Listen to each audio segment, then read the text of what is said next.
morning to you again, Professor Dr. Peter Baofu, an American missionary and an author of 144 new theories, as well as they are broadcasting 178 books. You are graduate from Massachusetts Institute of Technology, and you've been throughout the world and everything like that. So we talk about science, social science, natural science, and any other type of science, and even with your visions as well. We're now coming to the Pacific now. It's a very big topic here with the geopolitics of the Pacific becoming the middle of the world of global thinking right now because of the way it is developing. China, big power, coming to the Pacific with all what their offerings and everything and all that. America, being a long-time friend of the Pacific, is coming out as well.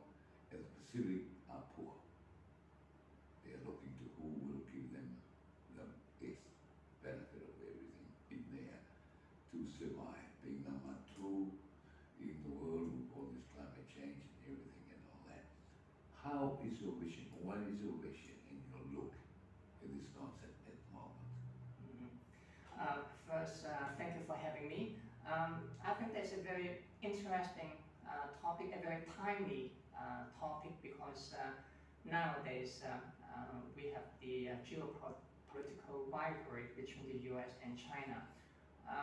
About 20 years ago, more than 20 years ago, when I was working for my PhD at MIT, my doctoral dissertation was about postmodernity and what is going to happen after the postmodern world, in which I already predicted that China will be the dominant superpower on Earth. A few years later, about 20 years ago, I wrote another book and I proposed a more detailed theoretical construction of the new world order to come. So that is the one that I was trying to predict, that not only China but India, they too will become the dominant, what I call the hyper empires on Earth. They will be the dominant ones. The US and the European Union will be the second tier.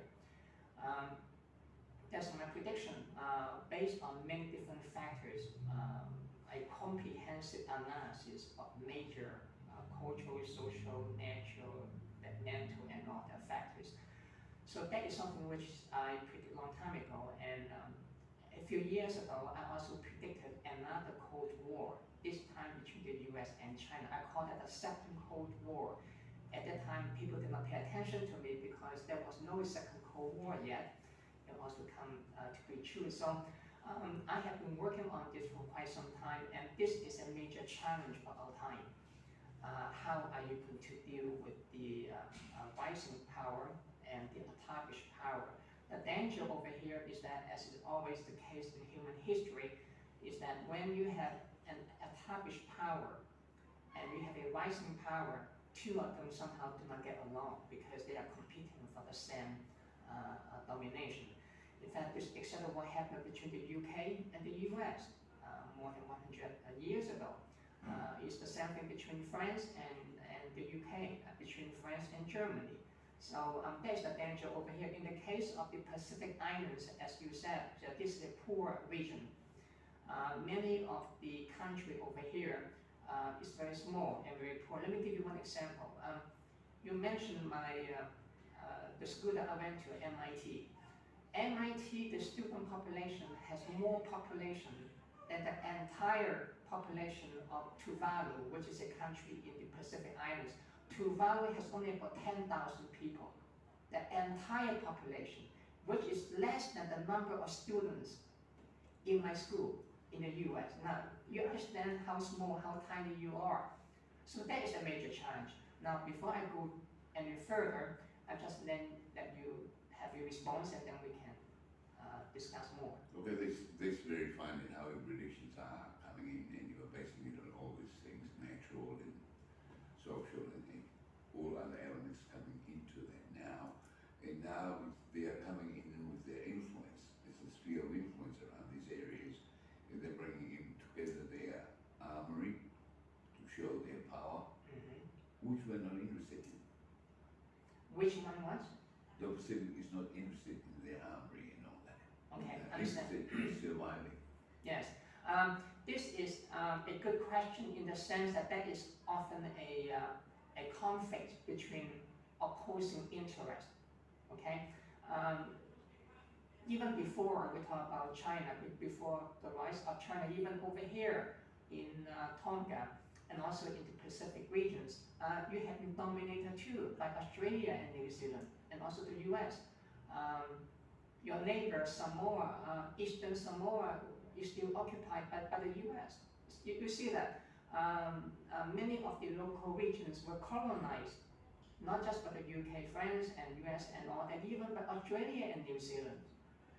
In fact, Samoa was colonized by New Zealand, and Australia was still occupying some of the islands, quite a number of them. And if you look at the Pacific Ocean, there are many, many different islands, more than 10,000 of them. The majority of them are not independent nation states. They are still occupied territories of the former colonial powers. You look at the map of the Pacific Ocean, all those islands, many of them are occupied by foreign powers. We talk about Australia, New Zealand, the UK, France, Netherlands, the US and all that. So even before the geopolitical rivalry that we are talking about now, this region has been a hot spot by major powers. There is a conflict of interest here. Now some of these countries, there are not many of them. Last time I counted, it was only about 11 or 12 different countries which become independent. But you still have so many islands left, more than 10,000 of them. Okay, so yeah, that is a major conflict of interest because you are interested in survival, economic well-being, you said, but they are interested in colonial domination and neo-colonial domination nowadays. So this is a major tension. So how do you deal with that? That is the conflicting interest, and also another one is that the major powers too, they are also competing among themselves. It's not just that it's between